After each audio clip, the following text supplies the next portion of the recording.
Salut tout le monde, je m'appelle Ethan. Le jour où j'ai eu mon bac, mon père a dit qu'il devait me parler. Il m'a dit: Tu as l'intention de continuer à vivre dans cette maison? Je lui ai dit que je ne pouvais aller nulle part ailleurs. Je m'occupe de toi depuis des années. Tu dois commencer à travailler si tu veux rester dans cette maison. Soit tu commences à rapporter de l'argent, soit tu trouves un autre endroit où vivre. J'ai obtenu mon bac avec mention très bien. Je voulais aller à la fac pour pouvoir trouver un bon emploi plus tard. Ma famille a des problèmes financiers. Je le sais, évidemment. Alors je me suis dit, je vais trouver un job à temps partiel pour ne pas être un fardeau pour eux. Mais en travaillant à temps partiel, je ne pourrai couvrir que mes propres dépenses. Je ne pourrai pas gagner assez d'argent pour satisfaire mon père. J'ai donc dû abandonner l'université. Le père d'un ami possédait une entreprise de déménagement. J'ai commencé à y travailler. Ils étaient spécialisés dans le déménagement de meubles de luxe. Tous nos clients étaient des familles riches. Comme c'était des meubles de valeur, on les emballait et les transportait avec beaucoup de soin. C'était un travail très stressant. Je devais être très prudent tout le temps. Si je causais le moindre dommage, je devrais travailler pendant des mois, sans être payé. Comme ma mère, je donnais tout l'argent que je gagnais à mon père. Mais notre situation financière n'avait pas changé. On n'arrivait jamais à payer le loyer à temps. C'était la faute de mon père. Il dépensait beaucoup d'argent pour lui. Dès que j'ai commencé à travailler, il s'est acheté une meilleure voiture. Ma mère se plaignait depuis des années qu'il gaspillait de l'argent.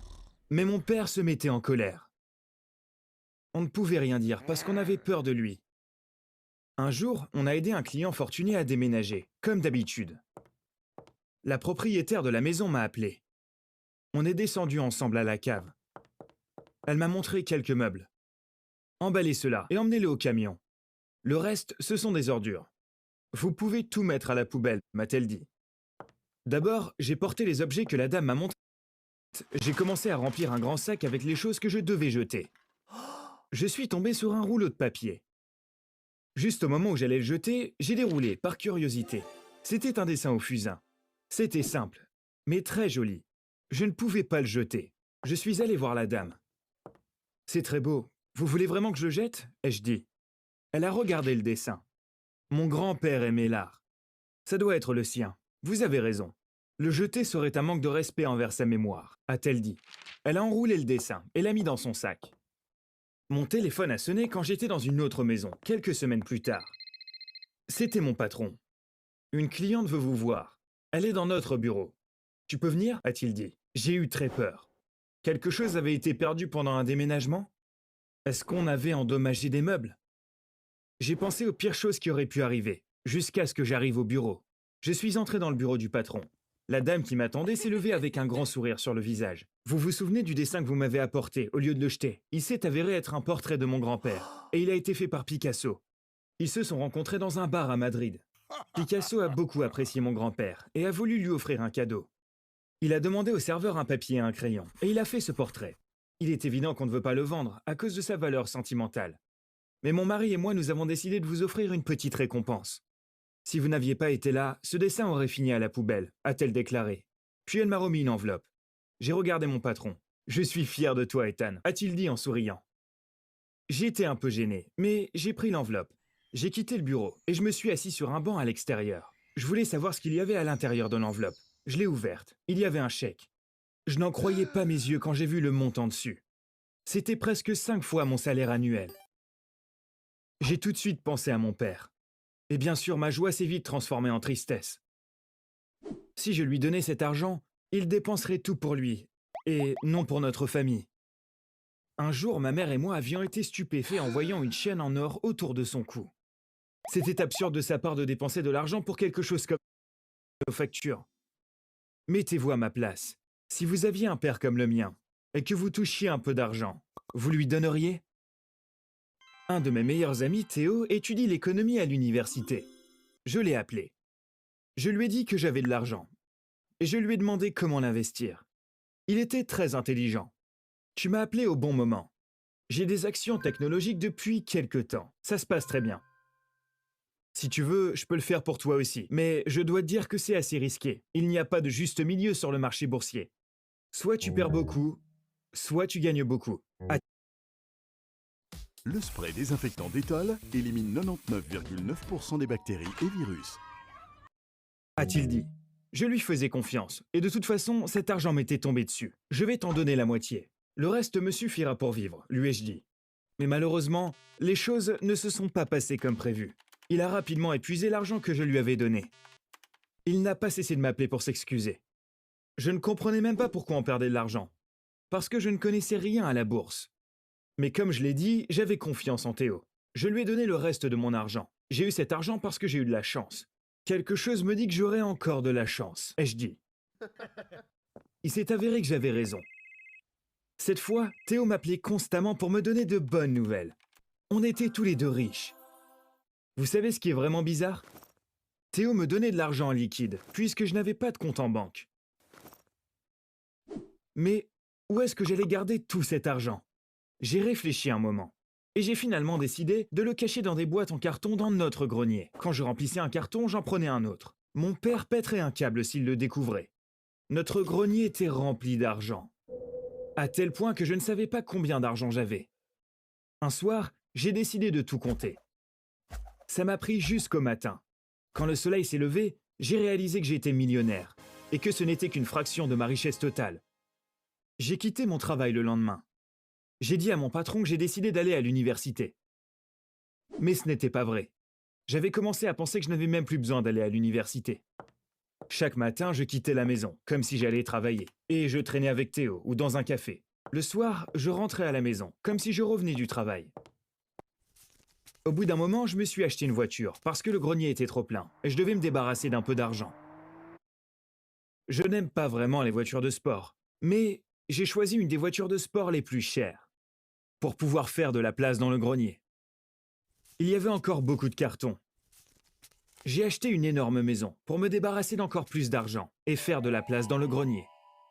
Comme ça, j'avais aussi un endroit où aller pendant la journée. Vous vous demandez peut-être pourquoi je ne suis pas parti. Pourquoi j'ai continué à vivre avec ma famille pendant tout ce temps. Je ne voulais pas laisser ma mère et ma sœur seules avec mon père. J'étais sûr qu'il allait les traiter encore plus mal une fois que je serais parti. Un soir, mon père m'a dit « Appelle ta mère et ta sœur. Je veux vous parler à tous les trois. » Quelques minutes plus tard, on était tous debout devant lui. J'ai quitté mon travail aujourd'hui. J'ai travaillé pendant des années pour faire vivre cette famille. J'ai pris soin de vous, mais je suis fatigué maintenant. À partir de maintenant, je n'aime pas vraiment les voitures de sport, mais j'ai choisi une des voitures de sport les plus chères, pour pouvoir faire de la place dans le grenier. Il y avait encore beaucoup de cartons. J'ai acheté une énorme maison pour me débarrasser d'encore plus d'argent et faire de la place dans le grenier. Comme ça, j'avais aussi un endroit où aller pendant la journée. Vous vous demandez peut-être pourquoi je ne suis pas parti. Pourquoi j'ai continué à vivre avec ma famille pendant tout ce temps. Je ne voulais pas laisser ma mère et ma sœur seules avec mon père. J'étais sûr qu'il allait les traiter encore plus mal une fois que je serais parti. Un soir, mon père m'a dit « Appelle ta mère et ta sœur. Je veux vous parler à tous les trois. » Quelques minutes plus tard, on était tous debout devant lui.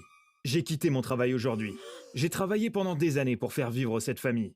J'ai pris soin de vous, mais je suis fatigué maintenant.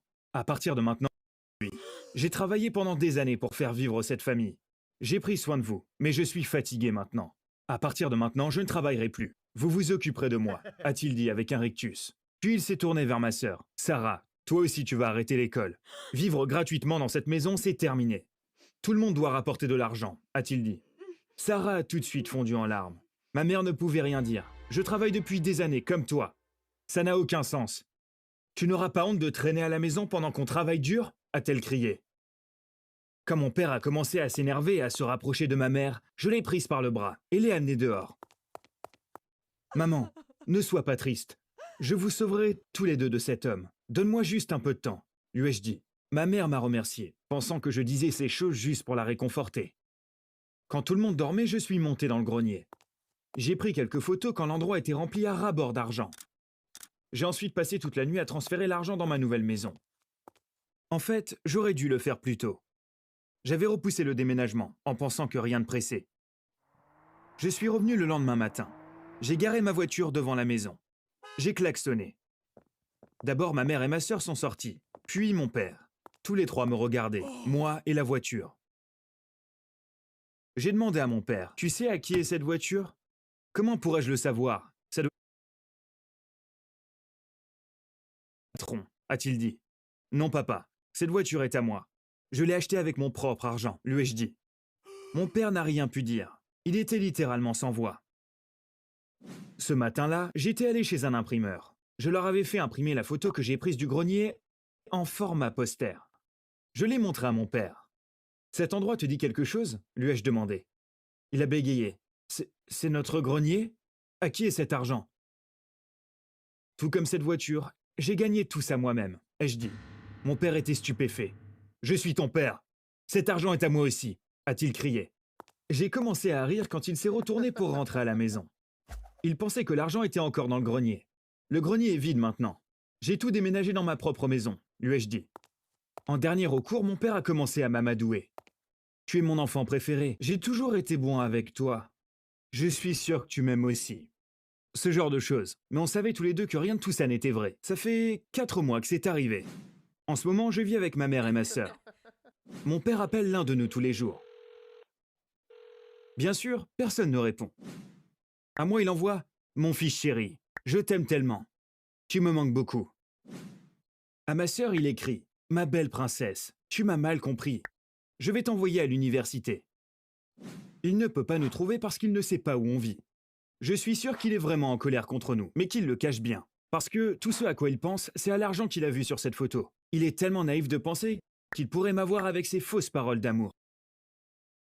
Je suis si heureux de l'avoir laissé sans un sou et d'être parti dans cette maison, après tout ce qu'il nous a fait. Je pense qu'il le mérite bien.